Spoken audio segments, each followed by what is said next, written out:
Mirëmbrëma dhe mirë se erdhët në emisionin ton të ri javor Impact, me mua Teuta Buqin. Ky emision do të jetë një hapësirë dedikuar debatit, analizës dhe zërit të qytetarëve, ku çdo javë do të sjellim intervista ekskluzive, diskutime të hapura dhe analiza mbi temat politike, sociale dhe çështje që prekin drejt për drejt jetën e qytetarëve. Së bashku me të ftuarit tanë, përfaqësues institucionesh, analist, ekspert dhe figura të njohura të shoqërisë, do të trajtojmë zhvillimet më të rëndësishme të javës, sfidat me të cilat përballet vendi dhe perspektivat për të ardhmen.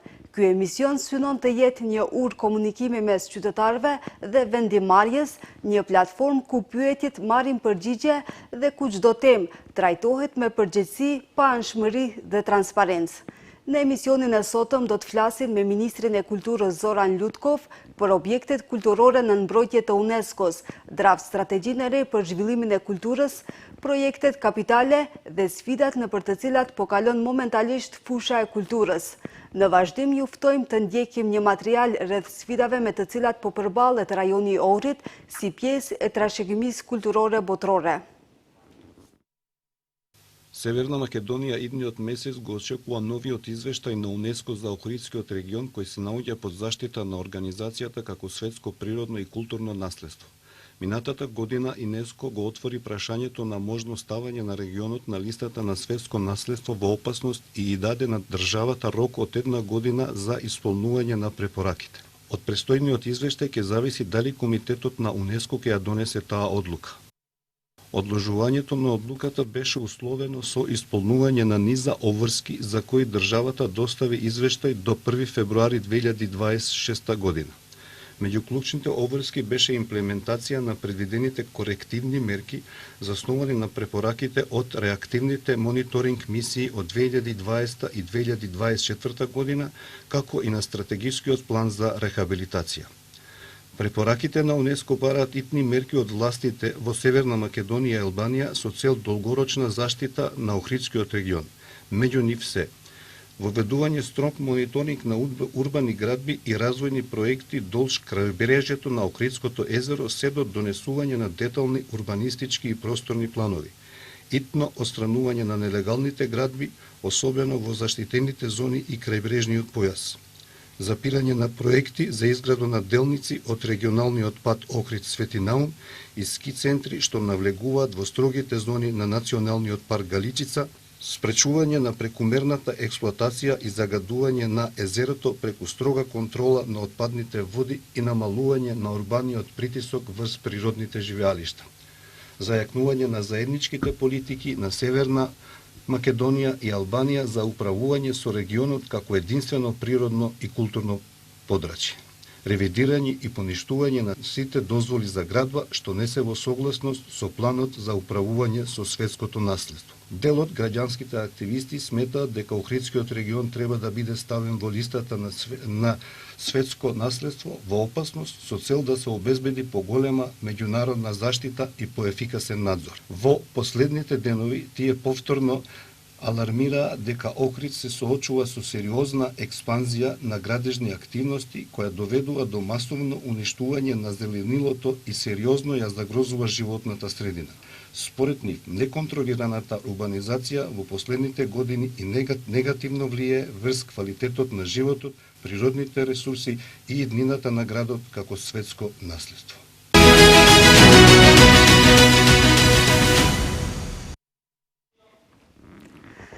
Господине Лютков, не делат еден месец од новиот извештај на УНЕСКО за Охридскиот регион. Докаде е процесот со решавањето на проблемот со дивоградбите во овој регион? Прво да се заблагодарам на поканата и отворено да зборуваме за оваа горлива тема, која што е проблем на целата држава, но и е проблем на УНЕСКО кој што мора во најскоро време да го решиме. Морам да кажем дека процесот за справување со дивоградбите во Охридскиот регион се одвива во координација со повеќе тела, со повеќе институции. Значи, тука е локалната самоуправа, тука е Министерството за животна средина, тука е Министерството за транспорт, Министерството за култура и туризам. И јас како национален координатор на националното тело за УНЕСКО всушност ги координирам сите овие процеси. Морам да кажам дека сите овие институции низ годините се бара механизмот како да се обединат со едно единствено мислење во сите овие процеси, бидејќи факт е дека низ годините многу тешко можете да ги координирате сите институции, бидејќи сите институции имаат различни мислења во однос на една тема и се соочуваат со разни проблеми. Од тие причини, една од главните работи и главната препорака, прва препорака е дека треба да се формира управувачко тело, значи всушност тоа не е тело за луѓе кои што веќе имаат одредени функции, па ова им е втора работа проблемот со УНЕСКО, туку мора да постои тело кое што ќе се занимава или институција кое што ќе се занимава директно со проблемите во Охридскиот регион и кој што ќе може директно да ги координира. Значи единствената нивна работа ќе биде оваа координација. Од тие причини веќе сме во постапка за формирање на управувачко тело кое што ќе ги координира сите процеси. Екоактивистите алармира дека продолжува експанзијата на градби. Дали ова значи дека се уште нема координација меѓу институциите или не сте постигнале до тој дел на спречување на нови градби? Видете, сите здруженија или екоактивистите нормално е дека реагираат и нормално е да се послушаат и нормално е да бидат аларм за институциите и секоја активност која што понатаму ќе треба да се прави мора да биде внимателно планирана во целиот процес, но од друга страна пак и треба да огледаме процесот и за развој на општините. Значи, мора да се направи баланс помеѓу тие две работи, но ние гледаме во овој процес, значи, развојот да не биде на штета на културното наследство. Минатата година УНЕСКО го одложи за една година впишувањето на Охридскиот регион во листата на светско културно и природно наследство во опасност. Како се одвива соработката со Албанија за превземање на заеднички чекори и мерки за зачувување на наследството, на културното наследство на Охридскиот регион? Се разбира дека има потешкоти во однос на координацијата, бидејќи кога имате заедничко управување со еден процес, кога се дели вниманието на две страни, секогаш е потежок процесот. Јас во оваа година и пол сум имал неколку состаноци и средби, но имав состанок и со средба и со министерот за култура на Албанија. Направивме едно координативно тело и го направивме заедничкиот извештај кој што го предадовме во февруари месец. Што содржи извештајот? Па таму се превземени поголем дел од препораките кои што ни се дадени, но ние тука не застанавме. Ние го предадовме извештајот бидејќи рокот беше до февруари, тоа беше многу краток рок. Целиот извештај го дадовме, но ние потоа од февруар пак навамо, еве кажувам дека уште една препорака која што не ја исполнивме, а таа е една од главните, е да се формира управувачко тело. Ние формиравме кризен штаб кој што ги следи сите процеси, но тоа не е доволно. Мислам дека со формирањето на управувачкото тело кој што ќе биде директно под влада и ќе ги следи процесите, голем дел од работите ќе Мислам дека во јуни треба да се објасни, да се објави новиот извештај, ако не се лажам. Извештајот е во јуни месец во Бусан, во Јужна Кореја. Недела дена претходно ние ќе добиеме веќе нас. Оваа година? Видете, не очекувам нешто драстично да се промери во нивниот став, бидејќи навистина процесот е многу краток. Мислам дека ова беше последната шанса која што ни се даде за исполнување на одредени услови, но ние направивме доста во тие 7 месеци.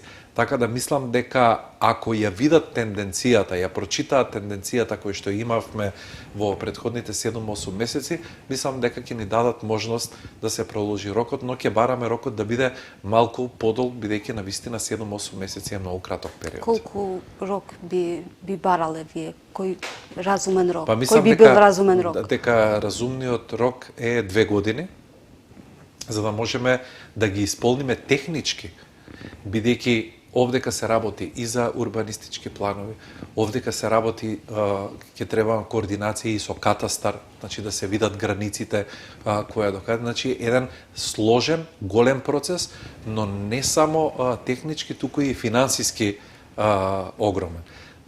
Така да мислам дека 2 години е разумен рок. УНЕСКО изрази загриженост и за трасата Требеништа-Струга-Кефасан, кој е дел од коридорот 8. Владата вели дека ќе ја менува трасата. Албанската опозиција обвинува дека тоа е само изговор за да не се реализира инфраструктурното поврзување со Албанија. Што точно се вели во забелешките на УНЕСКО за овој дел? Видете, УНЕСКО ги има поставено, заедно со Македонија, ги имаат поставено границите. Како што можевме да видиме и во прилогот, кој што го имавте пред малку, тие точно укажуваат што можеме, што не можеме. Но мораме од друга страна да ги координираме работите, бидејќи ова е стратешки пат, кој што ги поврзува Македонија со Албанија, всушност го поврзува НАТО. Така да, ние дадовме и забелешки и во однос на автопатското решение. Тука се разбира Министерството за транспорт го води тој процес. Дадовме забелешки во однос на тоа дека е овој НАТО приоритетен пат и стратешки пат, но доколку не добиеме позитивен извештај во однос на продолжувањето, се разбира дека ќе се бара потежок начин и покомплициран начин и поскап начин за да се поврзат двете земји. Правевте анализи која би можела да биде новата трасеа на овој коридор што не би ја загразувала културната наследност на... Не, сега за сега не сум информиран. Новиот извештај. Да, мислам дека тука и премиерот и министерот за транспорт можеби веќе размислуваат на постојните, на можните идни заобиколни решенија на автопатот, јас не сум доволно информиран. Добро, да преминеме на друга тема. Новата стратегија за развој на културата создаде низа конфузии за тоа во јавноста за делот на реорганизација на институции. Што точно предвидува новата стратегија за реорганизација на институциите? Така, морам да кажам две работи. Може би малце ќе бидам поекстензивен во ова, но морам да кажам две работи за да бидат јасни. Прво, ние сме направиле функционална анализа како функционираат сите 72 национални установи и состојбата не беше добра. Второ, и преминавме кон ова реорганизација или функционалност или оптимизација на институциите. Второ, таа конфузија ја создадоа опозицијските политички партии и пратениците кои што излегуваа од опозицијата, кои што излегуваа во Собранието на Република Македонија и мафтаа со некои текстови кои што воопшто не ни ги прочитале. И мислам дека воопшто не ни знаат што значи оптимизација или реорганизација, туку тие мафтаа со документ дека се укинуваат. Тоа воопшто не е така. Значи, ако речеме дека најголемиот сомнеж беше во албанскиот ансамбл во Тетово, дека ќе се укинува, тоа не е така. Бидејќи во Тетово има најголем број на национални установи кои што фигурираат во градот, и бидејќи имаме национална установа Центар за култура, ние баравме сите институции кои што се во делот на културата, овие новоформираните, да се спојат кон Центарот за култура за да имаат поголема ефикасност.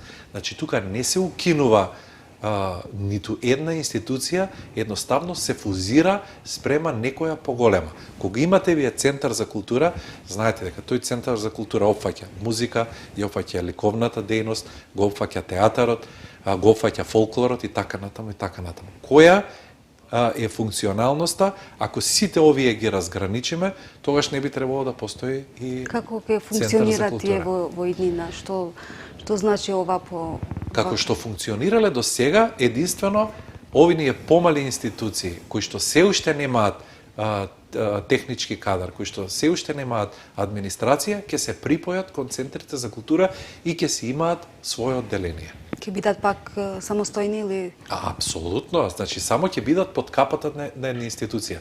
Видете, ако некој формирал одредена институција без анализа, без да ја обезбеди простор, без да ја обезбеди основни услови за работа, нефункционални, ние сега тоа го променуваме, не ја гасниме таа институција, туку најдовме модел како да ја припоиме кон некоја друга за да има услови за работа. Како ќе биде нивниот буџет кога ќе се спојат во другите институции? Ќе биде како до сега или по... Нивниот буџет ќе биде во рамките на Центарот за култура, како што функционираат и другите центри. Видете, ова не е единствен пример, така функционира и Центарот за култура во Штип, така функционира Центарот за култура во Струмица, така функционира Центарот за култура во Прилеп. Тие сите центри за култура имаат и собствени театри, и собствени ансамбли, имаат ликовна дејност, фолклорна дејност, Охрид го има истото. Значи, ова не е некаков новитет или страв дека нешто ќе биде поразлично, туку ќе биде пофункционално. По примерот на успешни институции, тоа ќе се примени и кај другите. Од Тетовскиот ансамбл се незадоволни со бројот на вработени, што се моментално, само двајца мислам дека се, но има и други културни институции што имаат многу мал број на вработени. Зошто се оставени со мал број вработени, како ќе функционираат во иднина со, или ќе се зголемили бројот на вработените, или како е планот? Така е, ова ќе треба да ги прашате веројатно предходната влада, тие што ја воделе предходната влада од СДСМ и од ДУИ, кога всушност без никаква анализа, без јавна расправа, формирале институции без да им обезбедат ниту вработувања, ниту план за вработување, ниту систематизација, ниту просторни услови.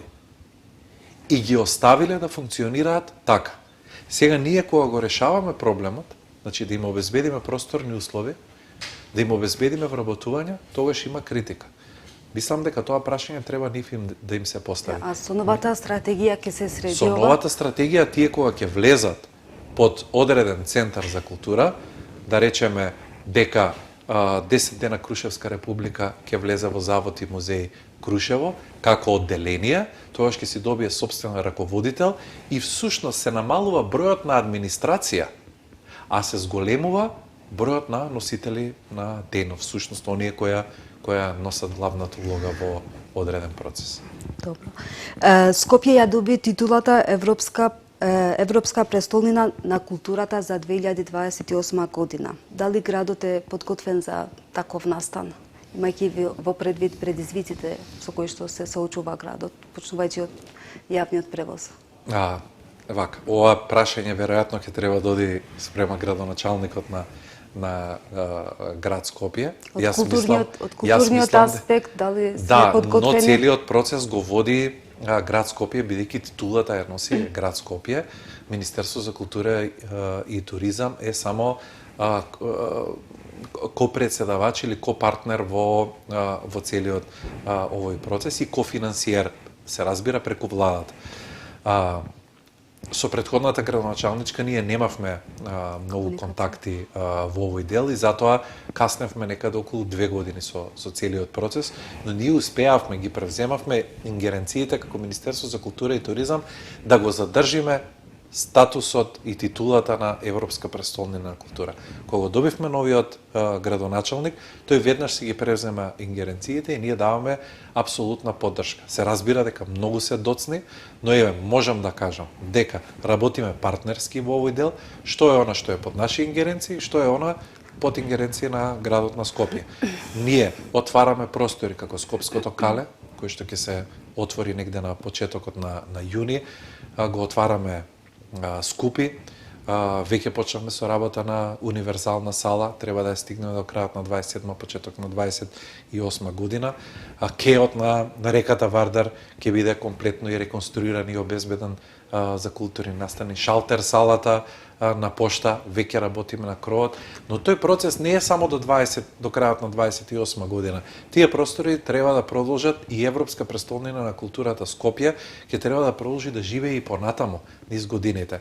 Значи, ова треба да биде, таа година 28 треба да биде показател како понатаму секоја година да живееме како град на култура и на екологија. Спомнавте ревитализација на Скопското кале, што подразбира тоа што ќе опфати тоа. Ете и таму имаме еден партнерски однос. Процесот целиот го води управата за заштита на културно наследство, бидејќи е под нејзина ингеренција, таа е орган во состав на Министерство за култура, институција. Во тој процес, значи, ние ги обновивме заедно со управата, ги обновивме двата музеи, музеот на османлискиот период и музеот на праисторијата, и треба музеот на средновековијето. Ке треба и тој да се доправи. Но овие два веќе ги пуштиме во употреба, бидејќи веќе се завршени. Претходната влада 10 години ги оставила на забот на времето, иако беа веќе да се отклучат. Ние сега комплетно ги реновиравме, ги опремивме, ќе ги пуштиме во употреба, но управувањето со Скопското кале ќе му го предадеме на градот Скопје. Значи, имаме поделено управување.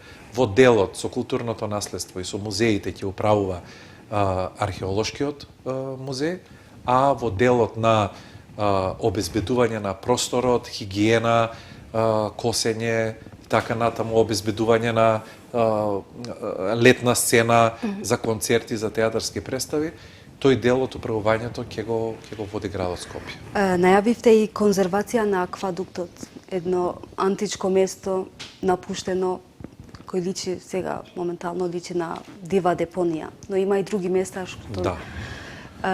што се антички, не се толку не им обврзува многу внимание државата, зашто е така оставен и кога можеме да очекуваме да биде готов за да го посетат и туристи и да има повеќе посетители. Јас да ве поправам, не им обрнувала државата внимание, сега им обрнува внимание. Ова што го зборувам за калето. Калето од 2013 година е затворено. Значи, државата воопшто не обрнала внимание. Јас кога дојдов министер, првата работа беше, заедно со директорката на управата за заштита на културно наследство, веќе да го вратиме калето во функција. И ветивме дека тоа ќе биде во 26-та година и ќе биде во 26-та година. Исто со аквадуктот. Најголемиот проблем кај аквадуктот е експроприација на земјиштето, затоа што тој лежи на приватни парцели. Вие не можете да заградите нешто, да добиете дозвола, да заградите одредено културно наследство или било каков да е објект кога лежи на приватни парцели. Обезбедивме и средства, некаде над 1.000.000 евра преку управата за заштита на културно наследство да извршиме експроприација на тоа приватно земјиште. Имате решение како ќе се реши ова? Па да, веќе е договорено, веќе тече процесот, да. Веќе тече процесот и не само за аквадуктот, секаде каде што имаме објекти од значено културно наследство кои што стојат на приватни парцели, веќе преговараме за експроприација и имаме обезбедено средства. Кога тој процес ќе биде готов со експроприацијата, тогаш веќе можеме да зборуваме да го заградиме целиот простор, да ставиме чуварска служба, да го осветлиме како што треба и да почнеме поинтензивно да работиме. Во тек и јавна набавка за продолжување на работата на аквадуктот, овие се неколку работи кои што даваат надеж дека понатаму се ќе биде поред. Кога можеме да очекуваме да заврши се тоа? Па не можам да ви кажам точно. Во овој дел за Скопското кале можам да ви кажам дека до средината на јуни ќе направиме отварање. Но за аквадуктот не можам да ви кажам точно, бидејќи тоа е процес. Експроприацијата е процес. А кога ќе се заврши целото, можеби ќе биде за 6 месеци, можеби за година дена, но мојата тенденција е се ова да ставам во функција на Скопје Европска престолнина 28 година. Во ред, ви благодарам за вашето време. Благодарам на поканата. Shikues të nderuar, këtu e përfundojmë intervistën e sotme bashkë shihemi javën tjetër.